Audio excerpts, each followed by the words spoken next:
西楚霸王項羽是中國歷史上最為世人熟悉，也最容易被誤讀的人之一。他勇武天下无雙，卻因為鴻門宴放走劉邦，興安坑殺秦軍降卒，常被小說和民間故事塑造成有勇無謀、剛愎自用的英雄悲劇。可真實的項羽真的只是這樣嗎？今天我們就從史料裡那些容易被忽略的細節入手，重新梳理幾個關鍵問題。項羽為什麼會在鴻門宴中放過劉邦？他為什麼一定要殺死義帝楚懷王熊心，以及他最後失敗的真正原因？換句話說，一直在戰場上被項羽壓制的劉邦，到底抓住了什麼機會，完成了最後的翻盤？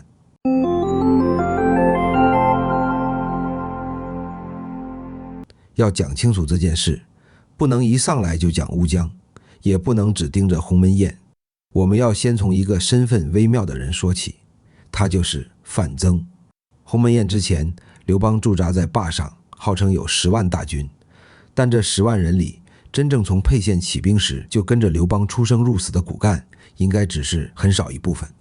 多年南征北戰下來，能活到這個時候的老兄弟，大多已經被提拔成了各級軍官。劉邦軍隊的大部分人其實來自西征咸陽過程中的擴軍和吞并，其中最大的一部分很可能是攻下宛城後投降的南陽郡秦軍。也就是說，這支部隊雖然打着楚軍旗號，但內部成分複雜，多少有點雜牌軍的意思。更重要的是，劉邦西征以來真正艱難的血戰大多發生在前期，拿下南陽郡之後攻武關、藍田，很多時候靠的是勸降、欺騙和順勢推進，並沒有經歷太多硬碰硬的惡戰。反觀項羽率領的40萬聯軍則完全相反，項羽自己的楚軍原本是5萬精銳，經過巨鹿之戰後有所損耗，剩下的主力是趙、燕、魏、韓國軍隊，還有一部分背着本國君主偷偷趕來的齊軍，以及少量秦軍。從巨鹿開始，這些人連續血戰，又經歷興安殺俘，最後攻破函谷關，駐兵戲水。所有人都被戰爭推到一種近乎失控的狀態裡，對殺戮、財富和獎賞的渴望，使他們敢於摧毀眼前的一切阻攔。所以從軍事意義上講，雙方強弱非常清楚。項羽面對此時的劉邦有着碾壓性的優勢。接下來我們要理清范增與項羽的真實關係。傳統敘事裡，范增是項羽的亞父，是他最重要的謀士。可細看史料，並沒有明確說范增是項羽的亞父。史書稱他為亞父，並不等於他是項羽一個人的亞父。更合理的解釋是，范增很可能是楚懷王熊心的亞父。這也能解釋為什麼在劉邦、張良、陳平等人的傳記中，范增會被單獨稱為亞父，甚至有時與項羽並列出現。史書記載，當初年已70的范增勸項梁擁立流落民間的熊心為楚王。後來熊心派出5萬精銳救援巨鹿，主帥是宋義，次帥是項羽，末帥就是范增。在此之前，並沒有范增長期跟隨项梁、项羽征戰的明確記錄，所以范增最大的可能是以楚王亞父的身份進入楚軍，成為某種意義上的監軍。只是後來宋義猶豫不決，贻誤戰機，范增才和項羽達成共識，支持項羽奪取楚軍軍權。說到這裡，就必須引出第二個人物，楚懷王熊心。他是一個吉祥物嗎？後世很多人把熊心理解成一個偶然被推上王位的傀儡，甚至說他只是一个什麼都不懂的放羊娃。但這種說法恐怕也是一種先入為主的簡化。熊心是前楚懷王的孫子，楚考烈王的堂弟。他在民間放羊，更可能是亂世中為了逃命而做出的偽裝。更關鍵的是，從他後來的一系列決策看，這個人不像毫無政治訓練的普通人，他很可能接受過貴族教育，也有相當敏銳的政治天賦。項梁一死，反秦聯軍陷入章邯的連續反攻，各路人馬都非常驚慌。熊心沒有逃跑，也沒有躲在後面裝糊塗，他直接頂上去，把都城遷到彭城，並立刻收編項梁殘軍和其他楚軍。隨後在楚國舊貴族支持下，他重建楚軍，頂住反秦大業最困難的時刻，甚至還能騰出部隊交給魏豹，幫助他收復魏國。經過這一番操作，熊心已經不再是一個吉祥物，而成了真正意義上的反秦共主。這也是為什麼趙國被圍在巨鹿時，趙王一再派使者向熊心求援，因為那個時候的熊心才是反秦軍政治名義上的真正領袖。這裡也有一個誤解必須澄清，項羽當然是項梁手下最厲害的將領之一，但他畢竟不是项梁的兒子，也不天然擁有对项家軍的最高領導權。巨鹿之戰前，在許多反秦將領眼裡，項羽只是一個跟劉邦一起打過幾場勝仗的项家年輕將領。项梁的主力已經不復存在，他和劉邦一樣，都要聽楚王安排。也就是在這個時候，楚王熊心做出了分兵攻秦的重要決定。真實的分兵其實是3路，除了北路宋義救趙，西路劉邦入關，還有一路由楚將祝國、共敖率領，走南路收復楚國故土。項羽原本想帶兵西進，卻被否決，只能做北路軍次帥。至少在這個階段，熊心還擁有說一不二的政治優勢。但熊心和范增都沒有想到，項羽會在巨鹿之戰中爆發出那樣巨大的能量。他破釜沉舟，一戰摧毀秦軍主力，成為事實上的諸侯上將軍。當項羽率領40萬諸侯聯軍入關之後，一個巨大問題擺在楚王和范增面前：如何對其行賞？關中和彭城相距1000公里，不可能事事等楚王書信往來。局勢緊迫之下，范增定下了一條狠毒的計策。他向項羽陳述，劉邦作為楚將，已經犯下3條不可饒恕的罪行。第一，私併盟軍。劉邦在進軍途中擅自吞併了楚軍將領才武的部隊，這是軍閥化的危險信號。第二，火燒平陰。為了阻止其他諸侯進入關中，劉邦在黃河渡口平陰放火，燒毀船只和渡口。第三，封鎖函谷關。這直接暴露出劉邦想獨吞滅秦首功、裂土封王的野心。於是范增在營帳中說出了那段非常著名的話：沛公居山東時，貪於財貨，好美姬，今入關，財物無所取，婦女無所幸，此其志不在小。吾令人望其氣，皆為龍虎，誠無采，此天子氣也，及羈勿失。意思是劉邦原本是貪財好色之人，這次入關卻性情大變，秋毫無犯。我看他身上具有天子之氣，必須趁其羽翼未豐，趕緊鏟除。這番話聽起來正義凜然，好像范增只是替項羽鏟除後患，但換個角度看，他其實是一招很深的一石二鳥。如果項羽在沒有得到楚王授權的情況下，以劉邦有野心為名，殺掉同樣反秦有功的劉邦，那麼項羽就會直接失去巨鹿之戰後獲得的巨大政治優勢和道義優勢，甚至新安杀俘的舊事也會被重新翻出來議論。作為楚懷王利益的代表，范增並不希望看到項羽擁有一個穩固、團結、完全聽命於他的軍閥聯盟。只有項羽殺了劉邦，項羽才會背上不義的罵名，他的聯盟才會從內部出現裂痕。遠在彭城的楚懷王才有機會繼續駕馭這頭快要失控的猛獸。這是一個政治老手給年輕軍閥設下的陷阱。項羽表面上答應了，40萬大軍似乎馬上就要出發攻擊灞上的劉邦軍。然而范增沒有想到，夜深時分，項羽的叔叔項伯偷偷離開大營，趕往灞上。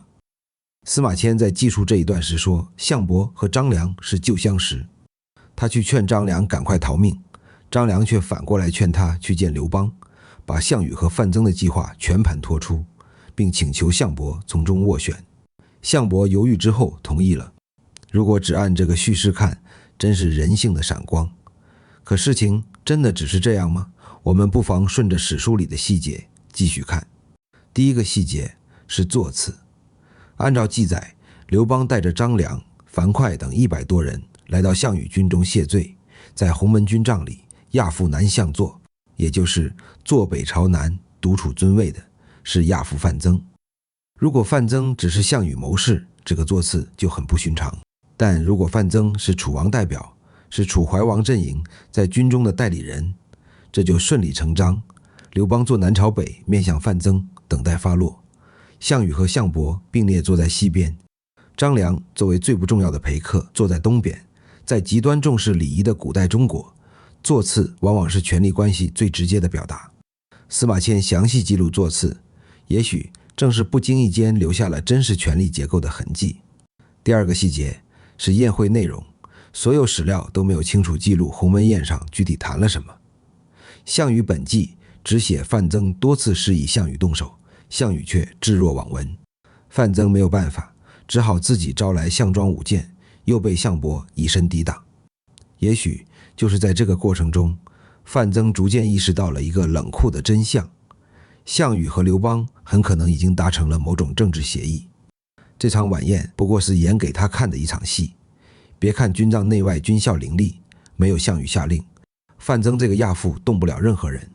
所以當劉邦脫身後，派張良來送禮辭行，項羽默默收了禮物，范增卻憤怒地大喊：庶子不足與謀。他哪裡只是失望，簡直是憤怒，因為他發現自己試圖控制的這頭猛獸已經脫離掌控。第三個細節是後續，在司馬遷的敘述裡，范增從此在項羽面前失寵。後來劉邦使離間計，更讓項羽不再信任范增，范增被迫告老還鄉。但如果按我們前面的邏輯來理解，代表楚王利益的范增不容於項羽，本來就是遲早的事。這也解釋了為什麼劉邦那個離間計看起來拙劣的像兒戲，項羽卻還是上當，因為那很可能只是項羽驅逐范增的一個台階。再看項伯，他後來在分封過程中又為劉邦爭取到漢中這塊關鍵地盤。楚漢戰爭中，他依然是雙方和談放回劉邦家屬的重要中間人，像是项羽霸王外表之下的政治外交代言人。相比之下，劉邦傳記裡對鴻門宴的記述反而沒有那麼多鋪墊和起伏，他寫得很直白：會項伯欲活張良，夜往見良，因以聞諭項羽，項羽乃止。沛公從百餘騎驅資鴻門，見謝項羽。注意這裡的項羽乃止，也就是說在鴻門宴之前，雙方其實已經談好了，項羽已經停止軍事行動。劉邦去鴻門宴更多是補一個政治過場。既然如此，項羽又怎麼會在那種場合主動殺劉邦呢？那麼下一個問題就来了，劉邦和項羽到底達成了什麼協議？史書記載，鴻門宴過後沒幾天，項羽就引兵西進入咸陽，殺掉已經投降的秦王子嬰，並縱兵燒殺搶掠，咸陽大火，3月不絕。傳統敘事裡，項羽殺秦王焚咸陽往往被解釋成泄憤，是他魯莽火爆性格的體現，也印證了楚懷王當年不願讓他西征的理由。項羽殘暴奸猾，喜歡屠城坑殺，真正值得分析的是項羽殺子嬰焚咸陽背後的政治動機。劉邦向项羽謝罪時有一句話非常關鍵：吾入關，秋毫不敢有所進，及利民，封府庫，而待將軍。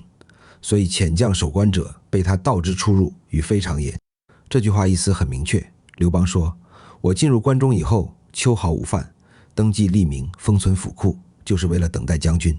派人守住函谷關，不是為了防你項羽，而是防他盜。換句話說，劉邦是在表態：我雖然先進入關中，但咸陽這個勝利果實我不敢獨吞，我原封不動獻給將軍，而且只能獻給將軍。這就是劉邦和項羽能夠達成共識的前提。劉邦主動讓出了咸陽這塊大肥肉，項羽拿到咸陽處置權後，進一步殺掉秦王子嬰。這樣一來，滅秦的成果就不再完全屬於劉邦，劉邦只是先入關，項羽才是定關中。楚王當初的約定是先入定關中者亡之，劉邦先入，项羽則要把這個入改造成定，他要告訴所有人，真正終結秦帝國的人是他項羽。也許在這個時候，項羽心裡仍然有做關中王的夢，畢竟少年時看見秦始皇巡遊，他脫口而出的那句話是彼可取而代之。可是楚王雄心的回復只有2個字：如約。這2個字看似平靜，實際非常要命。他的意思是，楚王不承認項羽與劉邦私下達成的協議，堅持按照原來的約定封先入關的劉邦為關中王。這裡最要害的並不是劉邦和項羽誰得到關中，而是熊心用這2個字明確表示，我才是天下反秦共主，我的意志必須被執行，你項羽功勞再大，也只是一名楚將，所以項羽別無他路。如果他想實現自己的政治抱負，他只剩下一條路：造反。造反靠的是什麼？實力還有人心。從實力上說，項羽此時是諸侯上將軍進入關中的40萬聯軍，再加上劉邦的10萬楚軍，都聽他的號令。劉邦已經被壓服，至少暫時不敢造次。那40万聯軍呢？一個值得注意的事實是，當時聯軍雖然匯聚了楚、韓、趙、燕、魏、齊6國軍隊，但只有魏王豹親自領軍而來，其餘各國大多是將領帶兵，甚至齊國軍隊還是背着掌控齊國實權的田榮偷偷趕來的叛軍。面對這些和他一起從巨鹿打到咸陽，見證過他軍事能力的將領，項羽說出了一段至關重要的話：身披坚执锐守饰，暴露於野3年，滅秦定天下者，皆將項諸軍與擊之利也。翻成大白話就是，這天下是我們這幫人披甲執銳，在野外熬了3年，拿命打下來的。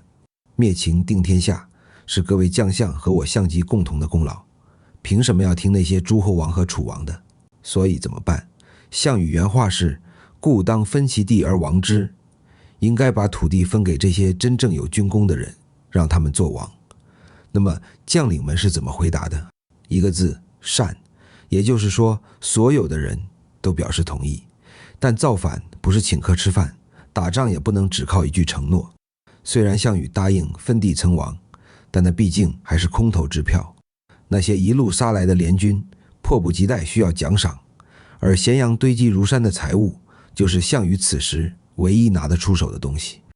所以從史書上看，項羽像一個衝動的莽夫，縱兵焚掠咸陽，大火3月不絕，情人大失所望，敢怒不敢言。但如果放在當時的政治結構裡看，這場焚掠不只是泄憤，它也是一次對聯軍的分贓，是项羽用秦帝國的財富兌現自己對軍功派的承諾。我們無從得知劉邦的軍隊有沒有參與咸陽焚掠，但可以想象，當劉邦站在白鹿原上，看着咸陽火光衝天時，心裡一定驚出一身冷汗。如果當時他沒有去鴻門謝罪，而是選擇擋在咸陽和項羽之間，恐怕早已灰飛煙滅。所以咸陽的衝天火光燒掉的其實不是秦帝國，秦帝國在子嬰跪在路邊時就已經滅亡了。那場大火燒掉的是6國舊貴族主導的復國運動。這場運動表面上成功了，卻沒有滿足以項羽為首的軍功派。接下來項羽要按照自己的理解重新安排天下，這就来到所謂的19路諸侯。公元前206年初，項羽主持了對天下的分封。很多人印象中，這是一張亂得一塌糊塗的拼圖，好像只是項羽隨心所欲地把土地切碎分給手下。可如果從地缘政治角度看，它並不是單純的混亂，而是一次精心設計的政治分配。它是中國歷史上最後一次試圖復活周朝制度的努力，也是項羽對秦始皇大一統理念最徹底、最決絕的否定。下面我們就逐層拆開來看。第一層是霸王與西楚，整個體系的核心是項羽給自己的頭銜西楚霸王。請注意這4個字，他為什麼不叫皇帝？因為在項羽這位楚國貴族後裔的價值觀裡，皇帝這個詞並不光彩。它代表秦始皇吞併6國，廢除封建，把天下變成一家私產的強權秩序。項羽想做的不是秦始皇那樣的獨裁者，而是像春秋時期齊桓公、晉文公那樣的霸主。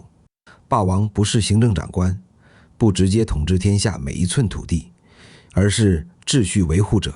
我不直接收你們的稅，不直接管你們的民，但我是諸侯之長，誰破壞規矩，誰不遵從王室，我就出兵打誰。項羽試圖建立的是一個類似聯邦制的軍事帝國。為了支撐這個諸侯警察的地位，他給自己劃定了一塊最富庶的地盤西楚。西楚包括梁、楚9郡、定都、彭城。這塊區域佔據淮河流域和長江下游，是重要經濟中心。向北可以控制齊國和趙國，向西可以扼守中原。項羽的算盤很清楚，我擁有最強的經濟基礎和最精銳的軍隊，你們18家諸侯在外面自治，誰敢不聽話，我西楚大軍就出兵執法。第二層是兄弟之邦，也就是一人之下的漢王。史記裡劉邦接受漢王封號時痛哭流涕，好像被發配到世界盡頭。但把地圖攤開看，項羽給劉邦的東西並不簡單。傳統觀念裡，巴蜀是蠻荒之地，可在公元前206年，巴蜀早已是秦帝國的重要糧倉，有都江堰灌溉的平原，有秦國經營多年的兵工體系，還有四面環山的天然屏障。更重要的是，劉邦通過之前的政治協商，也通過項伯從項羽手裡討到了漢中，這是一個極其關鍵的戰略細節。如果只有巴蜀，劉邦就是被關在籠子裡的猛獸，可一旦有了漢中，他就擁有完整後勤基地，同時握住打開關中大門的鑰匙。一個身經百戰的軍閥獲得今天四川、重慶以及陝西南部在內的大片土地，而所謂用來壓制他的關中卻被分成3個由秦國叛將掌控的小國。這到底是懲罰還是獎勵？再補充一點，從劉邦之後，歷朝歷代幾乎都不敢輕易把漢中和四川長期交給同一個強勢集團，因為同時擁有這2個地方，就會對關中和長江中下游形成巨大威脅。所以，劉邦和項羽達成的真實協議很可能是這樣：劉邦放棄關中王這個燙手的虛名，換取漢王這個擁有巨大戰爭潛力的實地。項羽分給劉邦的不是流放地，而是當時中國版圖上實力第2強大的諸侯國。這不是懲罰，這是安撫，是項羽為了讓這個強大盟友閉嘴而支付的巨額封口費。後世讀史者常常忽略一個前提：項梁戰死之前，劉邦和項羽是一起在戰場上出生入死的兄弟，共同參加了楚軍幾乎所有對秦作戰。在劉邦殺回關中之前，兩人並不存在必然的你死我活，所以後來劉邦才會說你我兄弟。項羽在分封時其實已經補償了這個兄弟，只是他沒有想到這個兄弟的志向不止於此。第3層是瓜分6國，也就是設計出來的混亂。接下來項羽要回饋那些把他送上霸王寶座的聯軍將領。燕國大將張圖被封為新的燕王，原來的燕王被改封辽東王。齊國大將田都被封為新的齊王，齊國舊貴族田安被封為冀北王，原來的齊王則被改封為膠東王。原本強大的趙國僅次於楚國，卻被項羽一分為4，跟隨他入關有功的趙將張耳、司馬昂、申陽分別被封為常山王、殷王、河南王，原趙王被改封为代王。就連親自跟隨項羽入關的魏王豹也沒有得到太好結果，地盤被縮減，改封為西魏王。只有一個郡的韓王無處可遷，只能勉強留下來。但這個留下也只留下了2個月，然後是對楚王雄心原有地盤的劃分。除了自己的西楚國之外，項羽又把楚國劃出3塊，分別給了自己的悍將英布、楚王原來的柱國將軍共敖以及百越領袖吳芮。最後是對關中的安排。為了防止關中再出現一個秦國那樣的強大勢力，項羽把漢國之外的秦地一分為3，給了章邯為首的3位秦國降將。這一步其實很狠，以章邯等人的投降經歷，他們短時間內很難得到秦人的真心擁護，讓他們統治關中看似是壓制劉邦，實際上也是讓關中很難重新整合出一個強大的政治實體。所以這場分封本質上就是赤裸裸的政治分贓。項羽清楚，那些擁有血統合法性的舊王室不會真正聽命於他，反而是這些平軍功上位的新貴，因為缺乏法理基礎，必須依賴他的權威來維持統治。項羽以為通過這種強之若干、以臣治君的分封，他成功拆解了6國舊勢力，換上了一批更聽話的代理人。站在後世眼光看公元前206年的這幅全景圖，我們看到的是什麼？我們看到的是一個年輕霸王試圖用個人威望強行扭轉歷史慣性。項羽本質上是一個復古主義者，他厭惡秦始皇創造的中央集權機器，向往諸侯自治、霸主維持秩序的舊時代。他以為只要恢復分封制，天下就能回到他想象中的禮樂世界。可問題是，6國舊貴族真的會聽話嗎？楚王雄心又會聽話嗎？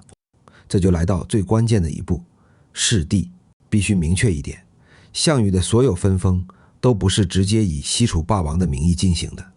他先尊楚王熊心為義帝，把熊心抬上天子的寶座，然後再以天子代言人的身份去分封諸侯。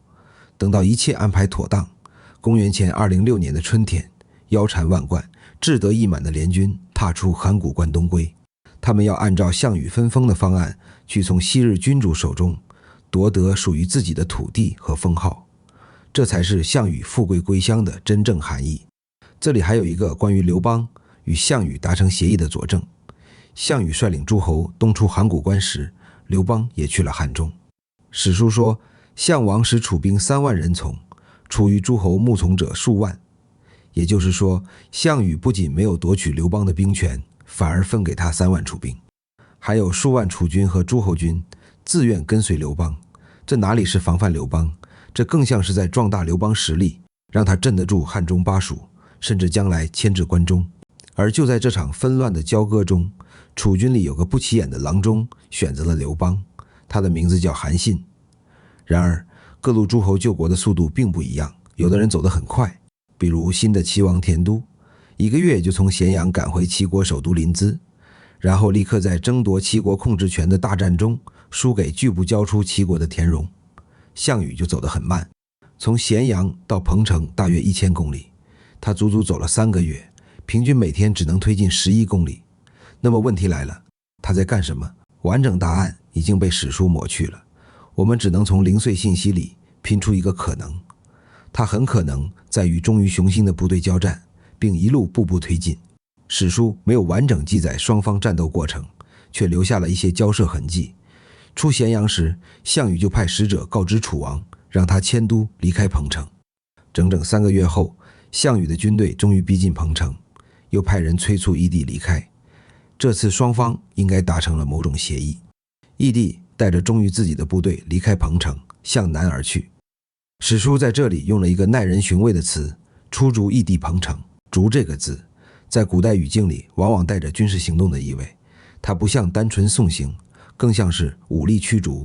接下來，項羽密令英布、吳芮、共敖3人，讓他们出兵襲擊南行的熊心軍。史書說，乃英令九江王部等行擊之。當楚王熊心率領嫡系部隊離開彭城向南行進時，遭到項羽、英布、吳芮、共敖4路叛軍的背刺和襲擊。孤軍南下的熊心抵不過4路追兵，從淮南一路向南轉戰，距離可能超過2000里，最終在10月份南奔郴縣時兵敗身死。史書寫得很簡短，10月追殺至郴縣，從8月到10月雙方持續交戰2個月，追殺過程超過2000公里。然後義帝熊心他死了。消息傳回彭城時，已經住進王宮，沉浸在衣錦還鄉喜悅中的項羽也許終於長舒一口氣。在他看來，最後一道枷鎖被打碎了。雖然北方齊國故地已經打成一鍋粥，但項羽相信，只要自己兵鋒所指，一切終究會安靜下來。可他沒有想到，義帝的死解決了眼前最大的合法性威脅，也給劉邦送去了一面最有用的旗幟。劉邦後來東出，可以名正言順地說自己是為義帝報仇。一個曾經與項羽達成交換，接受漢王封號的人，轉身就能把道義大旗舉起來討伐項羽。項羽殺義帝不完全是衝動，也不是簡單殘暴，他看見了權力結構裡最危險的對手。只要熊心活着，分封隨時可能被否定，舊王室、失地貴族和不服分封的諸侯都可能重新圍到義帝身邊。從現實政治看，項羽確實非殺義帝不可，但從道義和長遠人心看，他也因此親手把自己推向弑君者的位置。最後再回答一個問題，為什麼司馬遷沒有把這個更符合政治邏輯的故事版本完整寫出來？為什麼史記裡很多地方看起來總有些不合情理？原因並不複雜，司馬遷接觸到的史料很多已經是最終勝利者整理修改過的記錄，而在這個過程中，劉邦扮演的角色也並不那麼乾淨。身為楚將，他沒有執行楚王的政治意圖，而是與項羽達成交換。身為西夏分封的漢王，他又推翻這一結果，奪回關中。身為項羽的義兄弟，他又在項羽忙於齊國平叛時，以為義帝報仇為借口，突襲彭城。劉邦每一步決策都充滿戰略智慧，幾乎都是當時局勢下的最佳選擇。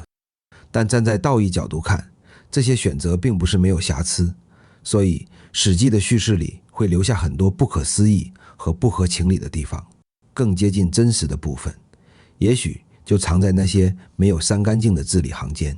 再回頭看項羽，他不是不聰明，也不是完全不懂政治，他能看懂范增的陷阱，能與劉邦交易，能用咸陽財富安撫軍工集團，能設計19路諸侯分封，也明白義帝才是最大隱患。可他的弱點也在這裡，他相信看見關鍵矛盾就能用最直接的方式解決。劉邦危險就暫時安撫，秦地危險就一分為三，救王室危險就拆分遷徙，義帝危險就驅逐追殺。每一步都有現實理由，卻都少了餘地和人心。有些人活着是威脅，死了卻會變成旗帜。義帝活着時，項羽要防他；義帝死後，劉邦反而可以借他的名義討伐項羽。從這個意義上說，項羽真正輸掉天下，也許不是從垓下開始，而是從郴縣那一刀開始。烏江邊的風只是把這道裂縫吹到了盡頭。項羽有少年人的鋒芒，有貴族的驕傲，也有軍人的真誠。他愛的真，恨的真，殺的也真。劉邦可以忍，可以等，可以把今天的屈辱變成明天的籌碼。項羽卻總想用最直接的方式把天下整理成他心中應該有的樣子。只是天下從來不按一個人的性情運行。正所謂烏江寒月裡，戰馬立西風。